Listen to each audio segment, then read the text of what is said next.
Abah Gufron begitu mudahnya dipanggil dan dianggap sesat.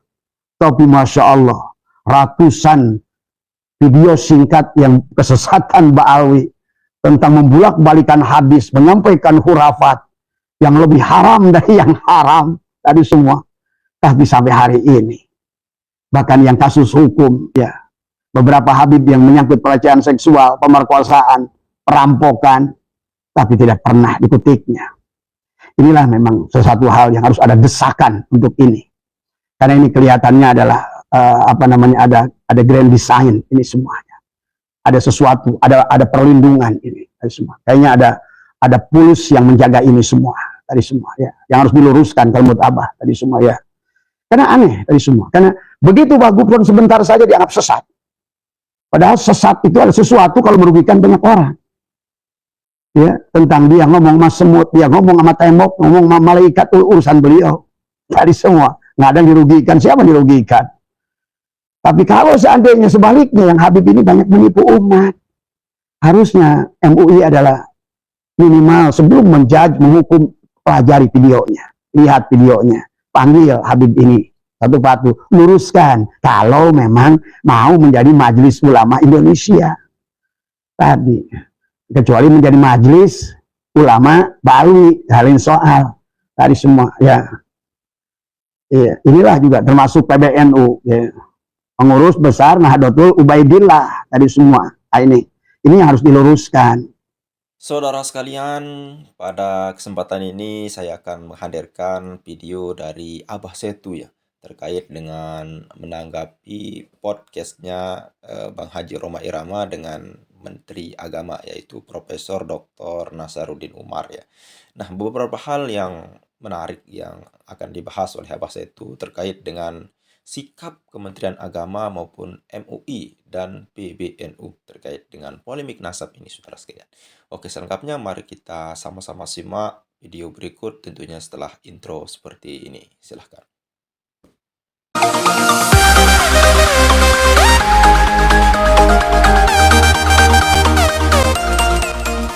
Abah ingin bicara sedikit ya tentang menanggapi podcastnya, yaitu Bapak Haji Rhoma Irama, Bapak Kiai Haji Rhoma Irama dengan Menteri Agama, sahabat ya.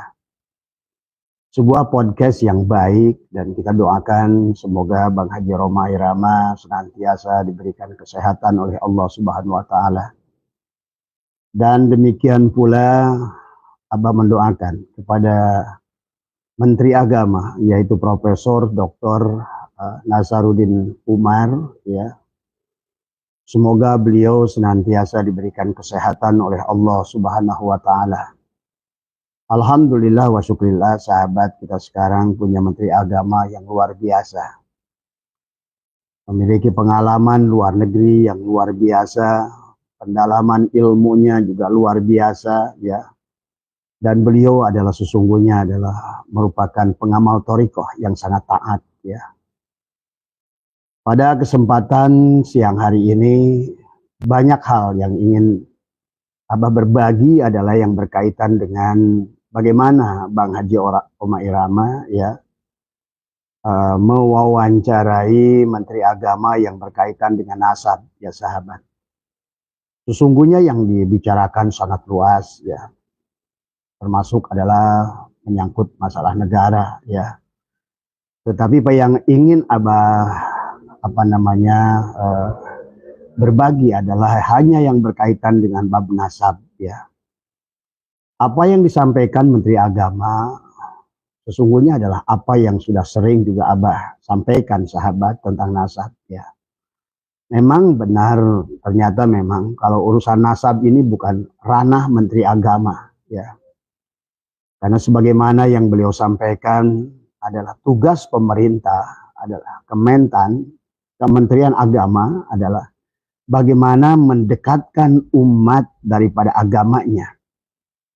Jadi tidak mengurusi adalah yang berkaitan dengan khusus masalah nasab dan agama ya, sahabat ya.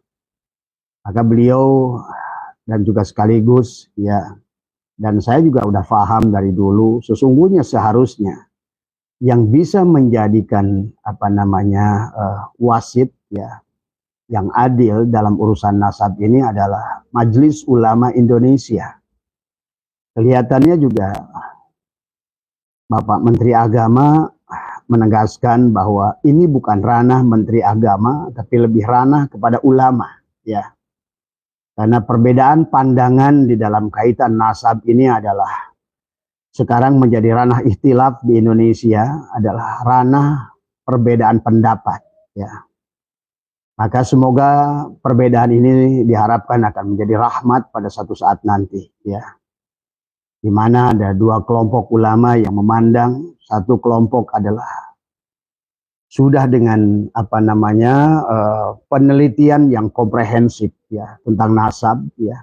Bahkan kalau menurut pandangan Profesor Dr. Agil Siraj adalah urusan nasab ini sudah selesai kalau dipandang dari sisi ilmiah. Pembuktian kitab nasab sudah dilakukan, kemudian juga pembuktian ilmiah, apakah lewat filologi, lewat genetika, lewat arkeologi, ya, dan antropologi, dan juga ilmu-ilmu yang lain sudah dilakukan. Maka dari sisi kenasaban sesungguhnya sudah dianggap selesai, ya. Tetapi di dalam pandangan masyarakat, sahabat, ini belum selesai, ya. Apalagi Menteri Agama menyampaikan bahwa ini bukan ranah Menteri Agama, karena ranah Menteri Agama sebagai wakil pemerintah adalah bagaimana menyatukan, mendekatkan adalah umatnya daripada agama. Jadi maka sekali lagi pada kesempatan ini juga Abah menghimbau kepada MUI, ya, karena MUI lah yang paling pantas tadi, ya. Jangan sampai kalau dengan urusan Kiai Saiful Karim begitu mudahnya MUI membuat fatwa sesat, ya, yang berkaitan dengan Mama Abu Yagupron, begitu cepatnya MUI memanggil dan menanggapi sebagai sesat, ya.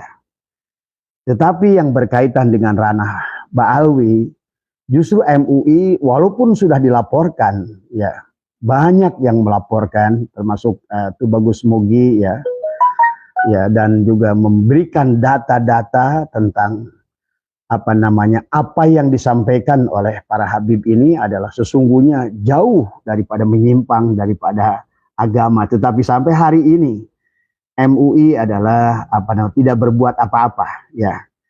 Nah, dari podcast Bang Haji dengan Menteri Agama, Abah bisa melihat dengan jelas bahwa seolah-olah walaupun tidak disebutkan MUI oleh Menteri Agama, tetapi sesungguhnya Menteri Agama mengharapkan kepada MUI, ya, lebih mengambil alih, karena ini ranah agama, kata beliau.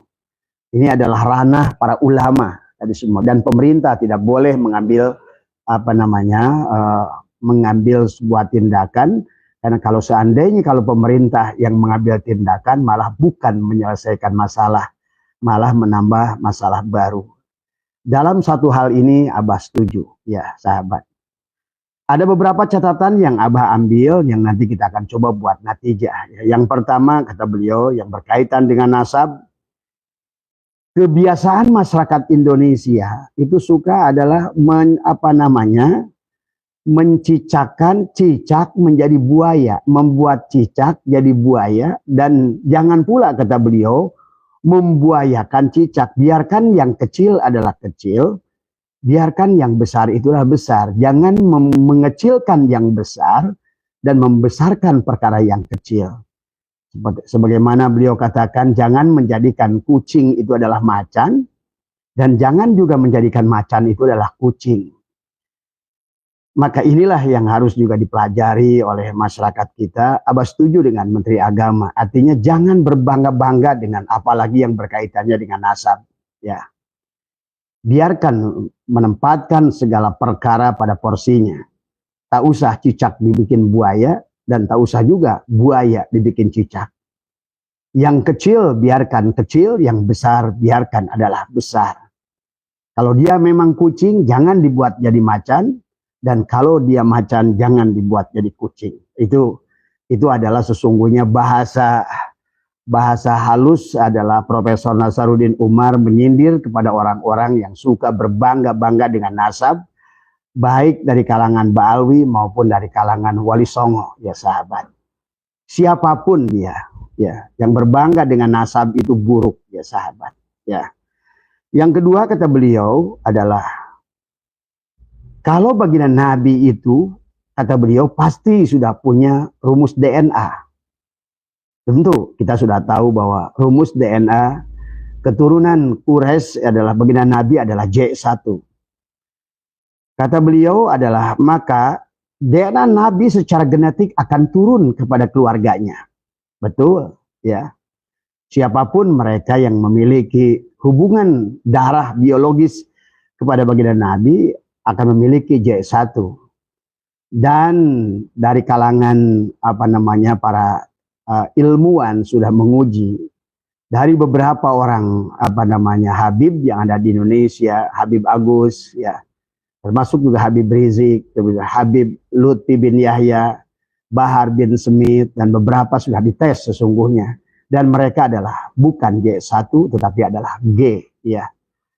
Nah ini, sementara kata beliau keturunan Nabi itu pasti sama golongannya dengan nabinya, ya. Walaupun begitu kata beliau adalah tidak dijadikan untuk alasan untuk berbangga-bangga dengan nasab, ya.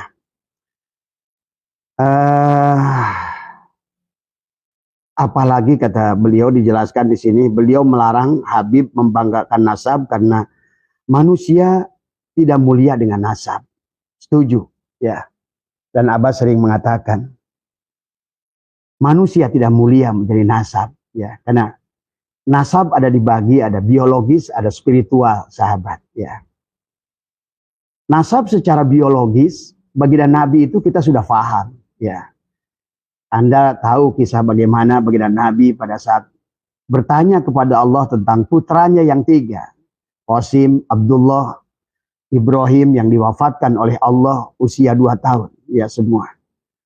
Artinya secara biologis, sahabat, ya, sesungguhnya Nabi tidak memiliki keturunan secara langsung dari jalur laki-laki, ya. Walaupun begitu, ya sahabat, Nabi memiliki keturunan itu dari Fatimah, ya.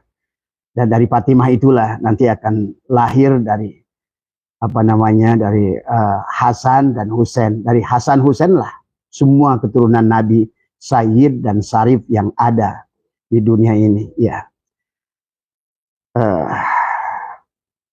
Tetapi yang menjadikan persoalan, sahabat, sejak zaman Nabi pun sesungguhnya tidak boleh seseorang yang memiliki nasab kepada siapapun adalah berbangga-bangga dengan nasab. Karena ternyata kalau lihat dalam Al-Quran, bukan nasab biologis yang mulia itu, tapi nasab spiritual. Sebagaimana kita tahu adalah kisah Kan'an. Kan'an adalah jelas adalah merupakan nasab adalah biologis kepada Nabi Nuh, tetapi adalah beliau laisa min ahli, kata Allah. Dia keluar dari ahlinya. Dia nggak termasuk sebagai duriat secara spiritual. Nah, dalam berkaitan dengan Allah, sahabat, tentu yang akan dilihat adalah nasab secara spiritual, ya. Maka itulah walaupun Kan'an itu putranya Nabi Nuh, tetap celaka. Dia masuk neraka, dipisahkan oleh Al-Quran. Jadi oleh karena itulah, maka termasuk juga dalam kitab Ihya, sahabat, Imam Ghazali, ya, menyindir tentang kaum Alawiyin, ya. Padahal kaum Alawiyin itu jelas-jelas keturunan Ali, ya. Jadi bedakan antara Alawiyin dengan Ba'alawi. Alawiyin beda dengan Ba'alwi. Alawiyin itu adalah memang keturunan dari Ali, dari Sayyid Ahmad bin Isa. Tapi dari Ba'alawi dari Sayyid Ahmad bin Isa al-Muhajir yang tidak pernah ada. Bedakan Ba'alwi dengan Alawiyin. Alawiyin saja kalau seandainya dia akhlaknya, kemudian agamanya atau spiritualnya tidak sejalan dengan ayahnya, tetap dia tertolak. Walaupun adalah darah biologisnya sekalipun seperti Kan'an, ya. Maka ini sebetulnya sudah jelas dari dahulu, bahkan Quran adalah mengajarkan, mencontohkan tentang itu, ya. Bahkan termasuk Azar kan, ayah Nabi Ibrahim. Beliau adalah jelas-jelas adalah seolah-olah adalah seorang yang musyrik ya, tetapi inilah nasab ya, darah ya, secara akhlak tidak akan berpengaruh tadi, walaupun semusyrik apapun Azar itu bahkan melahirkan adalah Nabi Ibrahim yang soleh. Dari Nabi Ibrahim lah seolah-olah seluruh keluarga rasul-rasul Bani Israel lahir ya. Bahkan dari situlah akhirnya juga termasuk adalah dari Ishak lahirlah keturunan-keturunan Nabi Bani Israel, dari Ismail lahirlah baginda Nabi Muhammad SAW. Tapi kalau ditarik dari atas kan sesungguhnya berasal dari Azar tadi semua ya. Jadi artinya memang secara nasab, sahabat, nasab biologis itu nggak ada yang bisa dibanggakan. Bisa jadi dari ayahnya buruk, anaknya soleh. Bisa jadi anaknya yang bapaknya soleh, anaknya buruk seperti Kanan. Karena yang akan dipandang itu sesungguhnya adalah tentang hubungan spiritual. Itulah sesungguhnya kenapa sahabat ya, di dalam ayat ara'aital ladzi yukadzibu biddin fadzalikal ladzi yad'ul yatim. Yatim di situ sesungguhnya ada dua makna, ada yatim secara dohir biologis, ada yatim secara spiritual. Maka dalam satu kaul Imam Sya'rani dalam kitab Anwarul Qudsiyah, yatim di situ adalah arwa'id, pendusta agama itu bukan yatim secara biologis. Karena tidak ada manusia yang tidak punya ayah biologis. Tapi lebih cenderung adalah kepada ayah ruhani. Maka Abah sering jelaskan tentang bagaimana kita datang ke alam dunia ini adalah tanajul, dijemput dengan ayah biologis. Tapi kita kalau tidak bisa pulang bersama ayah spiritual, ya, maka tentu walaupun ayah biologismu adalah seorang rasul sekalipun, kamu tetap celaka. Itu kan tadi. Ya. Artinya lebih melihat bagaimana hubungan ruhanimu dengan ayahmu itu daripada hubungan darahmu tadi semua. Ya. Maka nanti kita akan lihat sesungguhnya kita merupakan anak-anak spiritual dari Rasulullah Shallallahu Alaihi Wasallam. Maka anak spiritual Rasulullah Shallallahu Alaihi Wasallam itulah kenapa secara biologis kisah baginda Nabi itu diputuskan oleh Allah. Dan inilah kenapa sahabat, maaf ini tafsiran secara hakikat ya. Kenapa dalam surat Inna A'thainakal Kautsar itu tidak ada mim? Seolah-olah memang betul bagi Muhammad itu al-abtar ya. Tidak ada Muhammad di dalam Inna A'thainakal Kautsar. Karena di situ kita diharuskan memiliki ayah ruhani. Baginda Nabi Muhammad lah ayah ruhani. Bahkan kalau Anda lebih jauh lagi adalah ada Muhammad lagi di dalam Muhammad. Itulah sesungguhnya adalah seluruh manusia di alam dunia ini. Kenapa dimuliakan? Walaqad karramna bani Adam. Karena di dalam seluruh manusia Bani Adam itu ada darah Rasulullah. Itu ya, yang Anda tidak paham barangkali tadi semua. Itulah hakikat wa'lamu anna fikum Rasulillah. Laqad ja'akum rasulun min anfusikum. Ada Rasulullah secara ruhani ya, yang sudah ada bahkan sejak Nabi Adam. Bahkan Rasulullah jasmaninya, biologisnya belum lahir. Apalagi punya keturunan. Tapi Rasulullah yang spiritual sudah lahir. Nah inilah yang harus dipahami. Ya. Kenapa banyak anak Nabi? Termasuk juga putranya Nabi Lut kan. Istrinya Nabi Lut. Anaknya Nabi Nuh. Istrinya Nabi Nuh. Celaka. Karena secara spiritual dia tidak mengikuti Nabi Nuh. Tadi semua. Nah ini yang harus dipahami oleh kita. Ya. Makanya kenapa dalam sebuah hadis baginda Nabi bersabda adalah innallaha la yanzuru ila suwarikum wala ila amwalikum walakin yanzuru ila qulubikum wa a'malikum. Jadi lebih kepada sesungguhnya Allah tidak melihat fisik dan harta kalian, tetapi Ia melihat hati kalian dan amal kalian. Jadi hubungannya lebih kepada spiritual, bukan kepada hubungan biologis. Jadi tidak benar kalau Habib adalah menganggap hubungan biologis sebagai satu kan jaminan bahwa dia akan mendapatkan syafaat. Bahkan akhirnya dengan merasa sebagai hubungan biologis itulah yang akhirnya digunakan untuk hal-hal yang tidak baik. Padahal Al-Quran menjelaskan bukan hubungan biologis, tapi lebih kepada hubungan spiritual. Ya. Dan baginda Nabi adalah seolah-olah ayah spiritual dari seluruh makhluk. Wa ma arsalnaka illa rahmatan lil alamin. Walaupun beliau belum lahir sahabat, tetapi menjadi ayah spiritual bagi Nabi Adam, Nabi Idris, Nabi Sis, Nabi Nuh, sampai Nabi Isa. Nah, itulah. Ya, maka pahami tentang ada dua Muhammad yang harus kalian pahami, ya. Dan itulah kata Allah, sesungguhnya yang akan dilihat oleh Allah itu bukan sukumu, bukan kulitmu, bukan bangsamu, tetapi adalah keimanan yang ada di hatimu. Itulah yang dikatakan oleh Allah, inna akramakum indallahi atqakum. Sesungguhnya kemuliaan manusia itu adalah pada takwanya, bukan pada cangkangnya. Bahkan kalau perlu, cangkang itu al-imanu uriyanun, ada harus telanjang. Telanjangi adalah cangkang biologismu. Tadi semua, ya. Harusnya adalah walibasuhu takwa, pakaianlah takwa, bukan pakaian nasab biologis. Pahami itu. Bukan hanya kepada Habib, tapi juga wali songo ataupun anak gus-gus, kiai-kiai. Panjenengan nggak sama dengan ayah panjenengan, nggak ada gunanya kalian jadi gus. Ya, karena sesungguhnya yang mulia itu adalah ayah panjenengan, ruhaninya. Barangkali muridnya daripada ayah panjenengan secara ruhani mengambil sanad kepada beliau, dia lebih dekat kepadamu daripada panjenengan walaupun anak biologis. Pahami itu. Jadi hubungan spiritual lebih utama daripada hubungan biologis. Nah, inilah tentang hubungan bagaimana baginda Nabi kepada seluruh umatnya. Maka dibagi 4 kelompok, ya. Jadi ketahuilah. Jadi kata Profesor Nasaruddin Umar, saya ini secara biologis bukan keturunan Rasulullah. Tetapi secara ruhani atau spiritual, saya ingin diaku keturunan Rasulullah.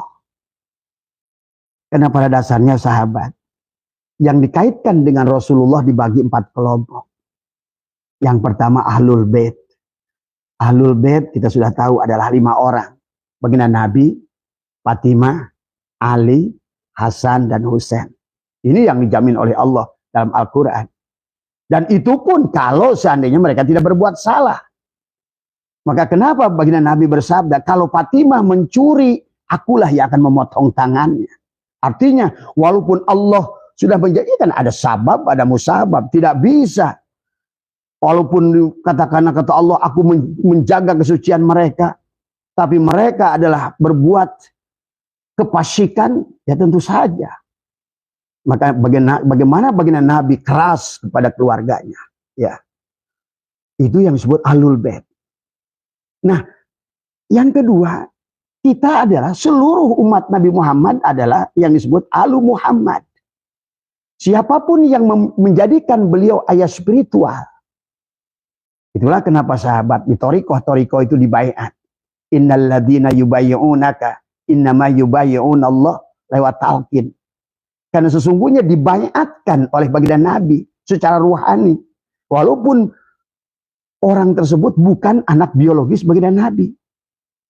Tetapi menjadi anak ruhani baginda Nabi. Itu yang disebutkan dengan sanad ruhani. Pahami. Sanad ruhani lebih utama dari sanad jasmani. Karena sanad jasmani itu adalah jong. Ya. Pahami ya tentang hal ini. Biar kalian yang mengaku nasab kepada siapapun. Ya. Semakin besar yang kalian sandarkan nasabnya itu. Percayalah akan semakin besar kalian mengambil manfaat untuk syahwatmu.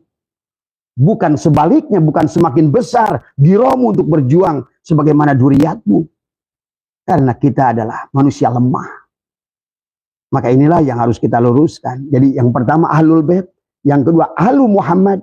Siapapun orang yang mengambil baiat dari orang yang secara musalsalah sampai kepada Rasulullah, dia menjadi adalah anak ruhani baginda Nabi. Itulah betul kata Profesor Najarin Umar. Saya secara biologis nggak ada hubungan dengan Rasulullah.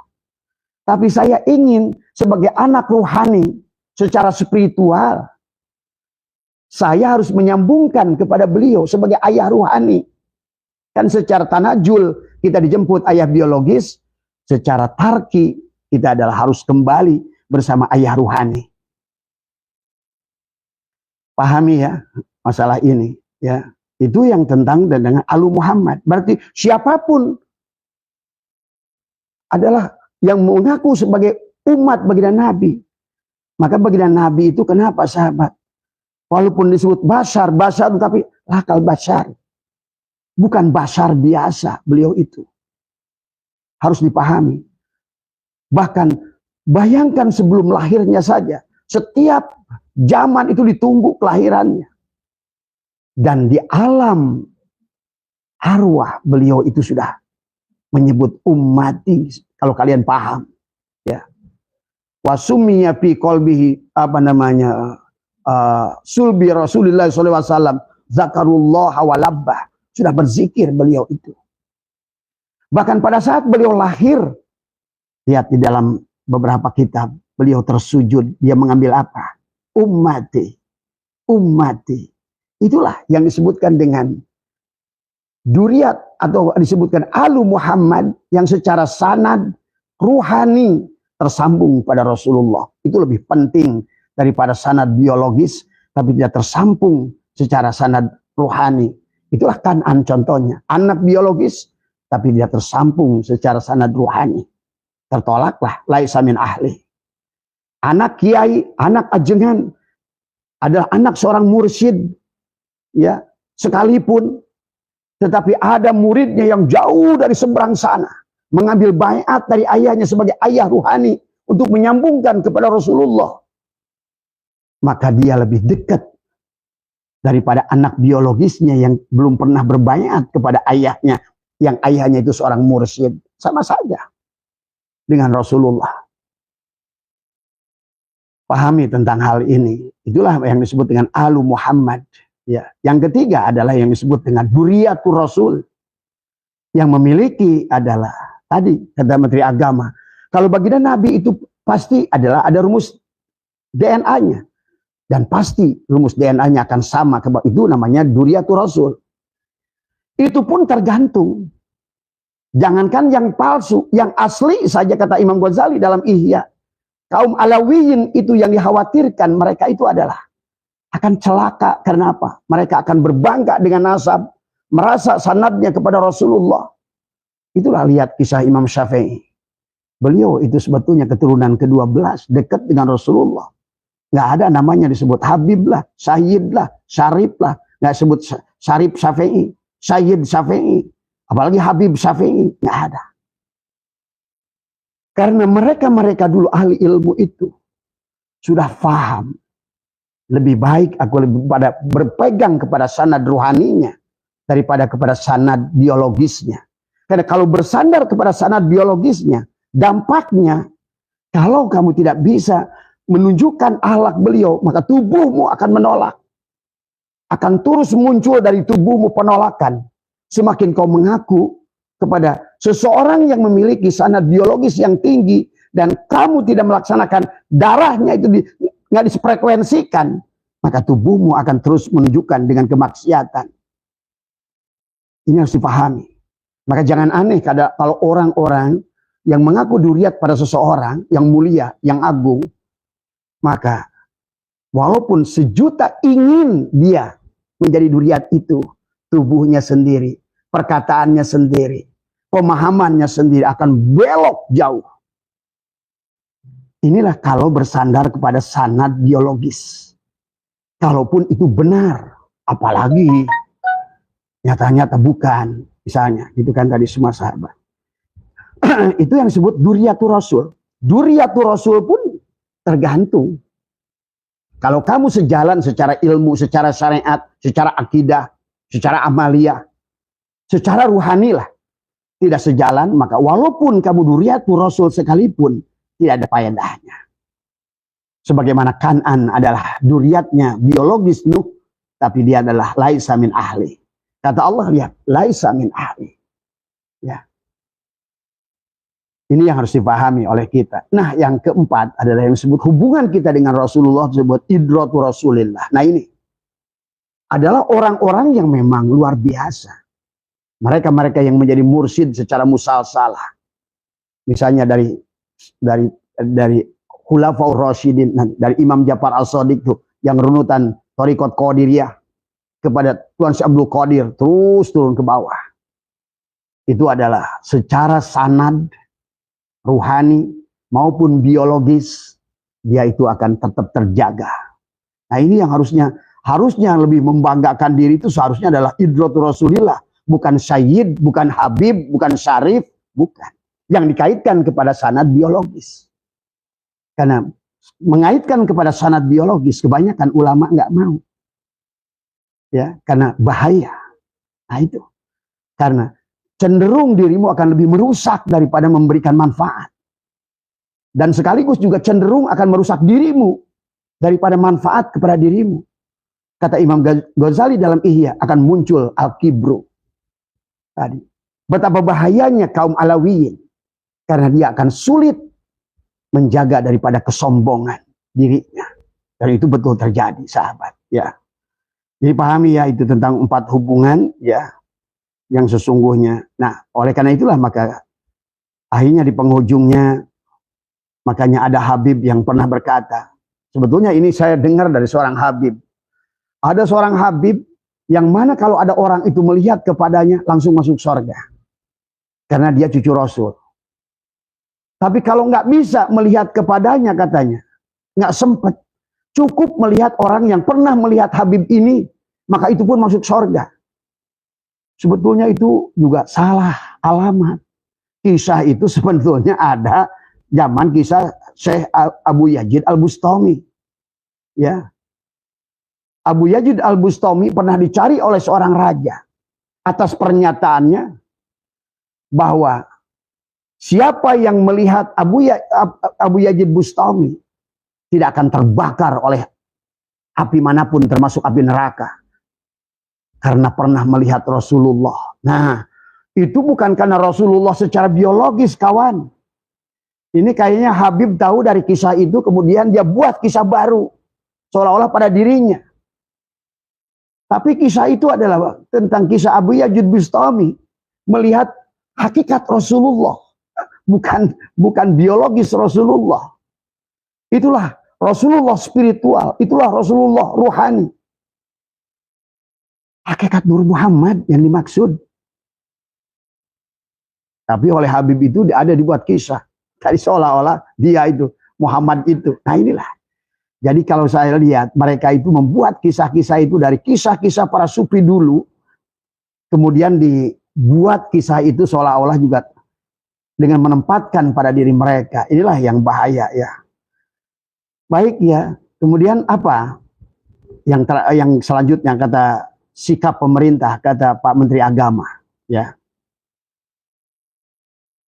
Tetapi sayang di sini pertanyaan Bang Haji Omar Rama kan ditanya, bagaimana Pak Menteri yang berkaitan pernyataan Habib yang pengakuan kepada bahwa tanpa Habib, dan ini kan banyak diucapkan oleh Habib Muhdor, oleh Taufik As-Segaf, oleh Novel Al-Idrus, oleh Ali Jindan, Bahar bin Smith, oleh siapa, bahwa kami tanpa Habib tidak akan merdeka. Tanpa Habib negara ini tidak akan berkah. Nah itu ditanyakan oleh Bang Haji Omar Irama. Tapi kelihatannya Menteri Agama menjawabnya secara normatif dari semua. Jadi beliau lebih mengatakan misi Kementerian Agama bukan ngurusi masalah nasab. Tapi lebih mendekatkan umat daripada agama. Ya. Tetapi sayang ada satu pertanyaan yang tidak beliau jawab, karena yang berkaitan dengan pengakuan kepada lambang negara, pengakuan kepada hari kemerdekaan, pengakuan kepada pahlawan, pengakuan dan pengakuan seolah-olah ingin mengakui, bahkan mengakui Pulau Jawa milik dirinya. Menurut saya itu bukan itu memang harusnya ranah pemerintah, bukan ranah MUI tadi semua.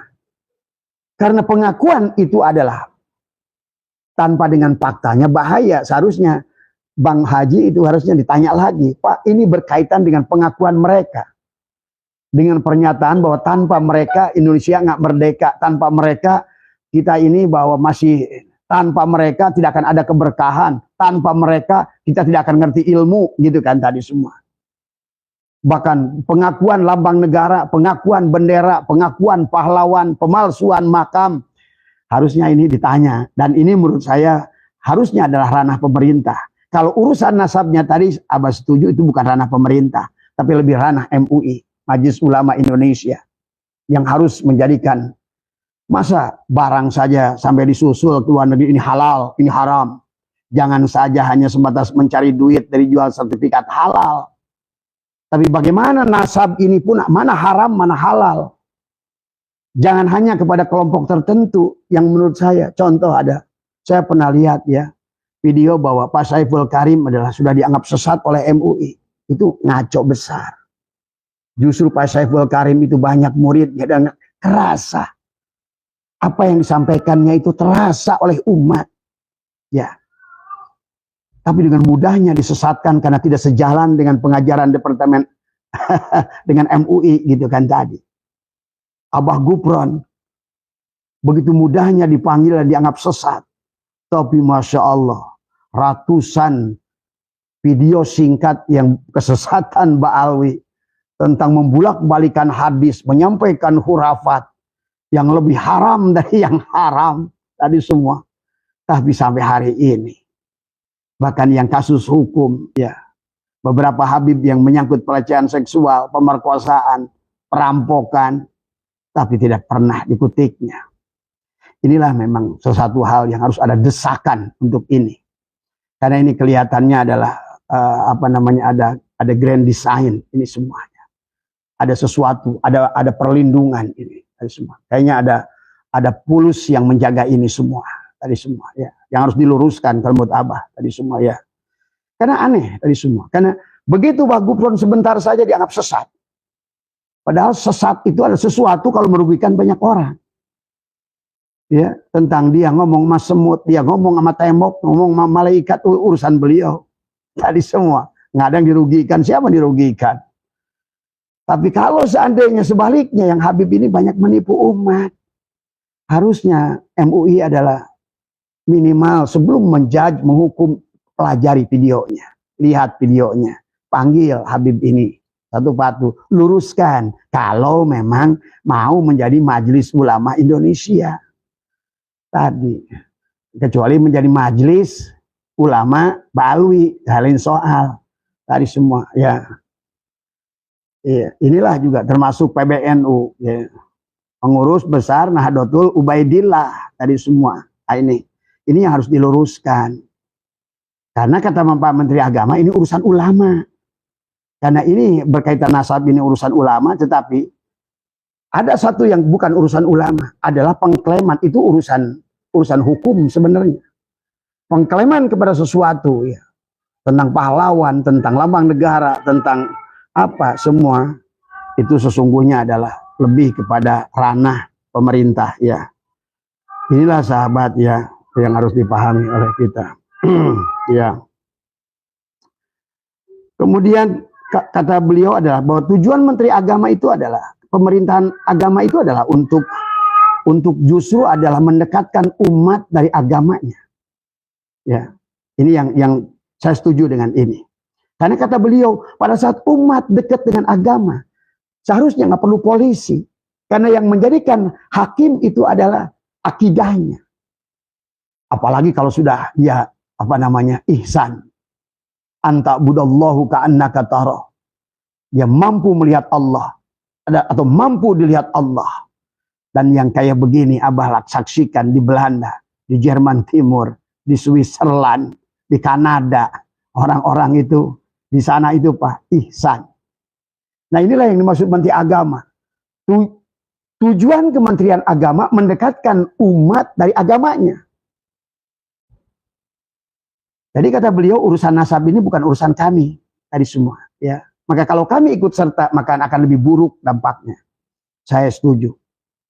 Karena seharusnya kalau pada saat manusia dekat dengan, kalau Departemen Agama bisa mendekatkan umat dengan agamanya, seharusnya adalah polisinya Allah lah.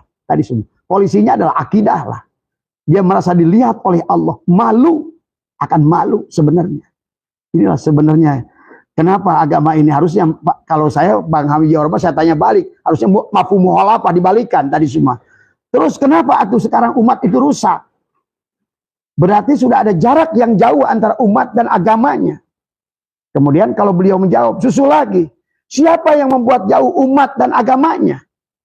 Kejar terus. Tadi semua. Kalau yang membuat jauh umat dan agamanya, siapa yang selama ini merasa paling memegang hak terhadap agama? Nah, kalau begitu barulah sarankan, coba Pak Menteri Agama, lihat fatwa mereka. Apakah mereka ini mengajarkan agama? Kasih video satu, perlihatkan satu pidatonya Bahar. Apakah Bahar sedang mengajar agama? Perlihatkan Pak Habib Rizik Syihab, apakah ini sedang mengajarkan agama? Ya. Ini kan bahaya. Betul, melihat makar kepada negara itu bahaya. Inilah yang tidak boleh dibiarkan. Ya. Tidak boleh. Jadi kalau begitu berarti sesungguhnya keberadaan mereka itu tidak mendekatkan umat kepada agamanya. Tidak. Justru menjadikan ketakutan umat tentang agamanya. Sehingga butuh bersandar pada seseorang yang bisa menjamin agamanya. Nah inilah mulai transaksi. Hai Katolik, berani berapa buat Muhammad? Coba. Hai Katolik, kamu berani ngebayar berapa? Coba. Akhirnya akan seperti itu. Ya. Nah inilah Pak Menteri Agama barangkali mungkin lebih dipelajari lagi bagaimana. Ya. Saya ngerti tugas Menteri Agama itu adalah menyatukan umat dengan agamanya. Tetapi ada yang memecahkan umat dengan agamanya. Karena mengajarkan agama tidak sebagaimana agama yang dibawakan oleh baginda Nabi dan ulama-ulama kita. Ya. Inilah yang harus dipahami oleh kita. Ya. Jadi sekali lagi berkaitan dengan nasabnya, oke lah itu ranah ulama, biarkan ranah MUI yang harus bisa menyelesaikan masalah ini. Ya.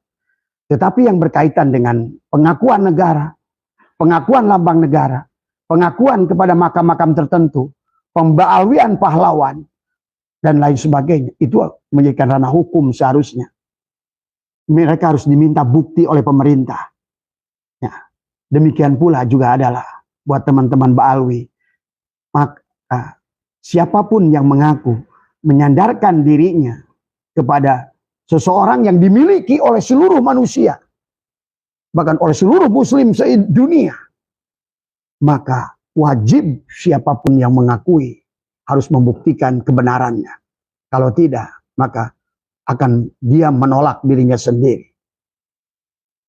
Kalau seandainya akhlak tidak bisa membuktikan, tes DNA tidak bisa membuktikan, barangkali kitab atau barangkali kitab sejarah atau barangkali manuskrip ya. Tapi inilah apa yang terjadi. Ya. Jangan jadi persoalan kasus ini akan menjadikan hanya sebatas ladang, saling bentrokan adalah orang-orang di garis bawah. Ya. Akhirnya menjadikan pertarungan di antara YouTuber dengan YouTuber. Tadi semua. Ya. Antara TikToker dengan TikToker. Tadi semua. Inilah. Tapi tidak sadar sebetulnya adalah menggunjing ke sana kemari yang akhirnya juga tidak akan ketemu jalan selesainya. Selama kalian bukan wasit, tidak akan selesai. Ya. Maka oleh karena itulah, jadi sekali lagi terima kasih kepada Pak Menteri Agama, kepada Bang Haji Romai Rama atas kiprahnya semuanya. Tetapi ada perkara yang harus kita luruskan. Jadi, walaupun tanpa dengan kebencian, tanpa kemarahan, tapi menggunakan nalar yang jelas. Tadi semua. Logika yang jelas. Kecerdasan yang jelas. Karena lihat dalam Al-Quran. Kata Allah, kebanyakan manusia adalah mengambil ya. Dan sesungguhnya mereka itu akan menjauhkan mereka dari kebenaran yang sebenarnya. Maka kata Allah dalam Al-Quran, kembalilah pada ilmu. Dengan ilmiah. Maka menentukan kasus nasab ini sebenarnya adalah ranah ilmu pengetahuan. MUI adalah mengundang para ahli filologi yang merdeka, ahli genetika yang merdeka. Silakan MUI yang jadikan wasit, undanglah ahli genetika dari negara yang paling adil, yang paling tidak memihak, ya. Ahli filologinya, ahli genetikanya, ahli arkeologinya, ahli manuskripnya, dan ahli sejarahnya, plus ahli nasabnya. Maka seharusnya ini bukan perkara yang sulit di semua. Karena kata Pak Menteri Agama, ini adalah ranah ulama, bukan ranah Kementerian Keagamaan tadi semua. Mudah-mudahan ada manfaatnya yang Abah sampaikan. Sekali lagi adalah karena kembali sahabat, ya, ini adalah tidak baik buat negara kita, ya. Tapi walaupun begitu, akan banyak pelajaran yang sudah kita pelajari, ya. Abah sebagai orang yang mengalami, ya, betapa banyaknya manfaat dari diskursus nasab ini membuat manusia mulai sadar tentang cinta kepada Allah dan Rasulnya, ya. Maka inilah sesungguhnya tiada perkara, satu perkara yang datang pasti ada rencana Allah, ada hikmah dari Allah kepada bangsa ini untuk lebih mengenal kepada Allah dan Rasulnya lebih baik, ya. Itu saja barangkali yang dari Abah. Tapi walaupun begitu, Bang Haji nanti podcast lagi dengan pemerintah yang berkaitan dengan sejarah. Bang Haji boleh mengundang, karena ini ada ranah hukum sebetulnya. Siapapun yang mengklaim kepada apapun harus berani membuktikan. Apalagi kepada yang berkaitannya kepada milik pemerintah, milik negara, milik rakyat. Maka membiarkannya begitu akan bahaya. Tadi saya pengakuan kepada negara, pengakuan kepada duriat juga akhirnya hanya akan digunakan untuk mencari kepuasan nafsu syahwatnya belaka. Tadi semua. Jadi sekali lagi yang berkaitan dengan nasab ini lebih banyak buruknya. Maka lebih baik adalah walaupun kita bukan keturunan Rasulullah secara biologis, marilah kita jadi anak spiritual Rasulullah, jadi alu Muhammad, jadi duriyatul Rasul, jadi idratul Rasul selama sanad ilmu kita, sanad amaliyah kita sampai kepada baginda Nabi Muhammad secara ruhani. Itu lebih baik. Maka di dalam thariqat sahabat, seorang mursyid punya anak, tapi dia belum berbaiat kepada ayahnya. Tetapi ada orang lain yang jauh sudah berbaiat kepada dia. Maka sesungguhnya ini dia lebih anak daripada anak biologisnya. Itu betul-betul terjadi. Sama seperti Nuh kan dengan Kan'an. Ya. Barangkali itu saja yang bisa Abah sampaikan. Sekali lagi mudah-mudahan ada manfaatnya. Dan tadi semua ya pahami ya tentang bagaimana hubungan kita dengan Rasulullah itu ya. Baik secara biologis maupun secara spiritual. Dan secara spiritual seluruh kita adalah merupakan umat baginda Nabi. Lihat waktu beliau mau wafat. Padahal ada Fatimah di situ. Apa yang beliau katakan? Sama pada saat lahir. Ummati, ummati, ummati. Pada saat beliau mau wafat pun ada Jibril, ada Mikail, ada Israel seolah-olah. Ada Fatimah. Waktu kata Israel, ya Rasulullah, kata Jibril. Karpet merah telah kau disiapkan untukmu ya Rasulullah. Aku nggak peduli ya Jibril. Ummati, enggak juga Fatimah, Fatimah, Fatimah, enggak. Karena ingat Rasulullah itu adalah lebih dipandang oleh kita. Seluruhnya ini adalah merupakan berasal dari dirinya. Karena kita adalah putra spiritual baginda Nabi Muhammad Sallallahu Alaihi Wasallam. Ya, tanpa harus mengaku sebagai duriat biologis. Karena mengaku duriat biologis akan memiliki konsekuensi yang sangat berat. Ya. Terima kasih. Assalamualaikum warahmatullahi wabarakatuh.